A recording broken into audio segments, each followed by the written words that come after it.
Question number 3 देखिए, development is dependent upon, विकास किस पर निर्भर करता है, विकास की प्रक्रिया किस पर निर्भर करती है, फटाफट से बताइएगा। डेवलपमेंट इज डिपेंडेंट अपॉन, विकास किस पर निर्भर करता है। पहला ऑप्शन है जेनेटिक डिस्पोजिशंस पर, आनुवांशिक प्रवृत्तियों पर, यानी जो जीन्स से हमें मिला है, जो हेरिडिटी से हमें मिला है, जो हमारे डीएनए से है।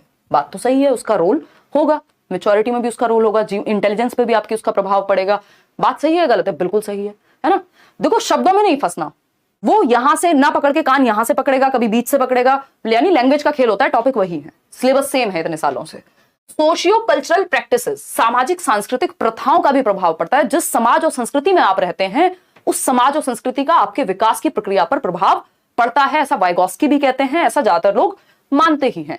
ठीक है ना। ये हम फैक्टर्स अफेक्टिंग डेवलपमेंट में भी कर रहे थे, बैच वाले थोड़ा सा याद कर लें, या जिन्होंने यूट्यूब पे भी पढ़े हुए हैं प्रीवियस सेशंस, उनको भी ये बात पता होगी।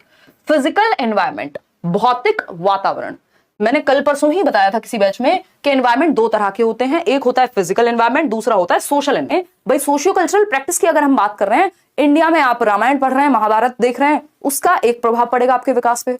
किसी और कंट्री में आप कुछ और देखते हैं, वहां का कल्चर डिफरेंट तरीके का है, उसका कुछ और प्रभाव पड़ेगा आपके विकास पे, लेकिन प्रभाव पड़ेगा। फिजिकल एनवायरनमेंट, जो भी आपके आसपास की दुनिया है, लोगों को हटा भी दें तब भी उसका प्रभाव आप पर पड़ता है।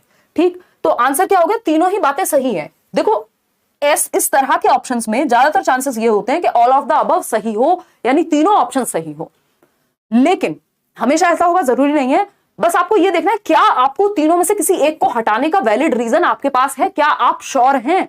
अगर आप श्योर नहीं है तीनों में से किसी एक को हटाने के, तो आप ऑल ऑफ दी अबव के साथ जाइए। ये बेसिक रूल होता है प्रोबेबिलिटी का जब आप क्वेश्चन सॉल्व कर रहे होते हैं। नन ऑफ दीज की संभावना कम होती है कि ओनली वन, ओनली टू। वो ओनली टू पे तब जाइए जब आप बहुत श्योर हैं कि आपको पक्का पता है बाकी के तीनों ऑप्शन गलत हैं, एक ही सही है। ठीक, ये बेसिक फंडा है।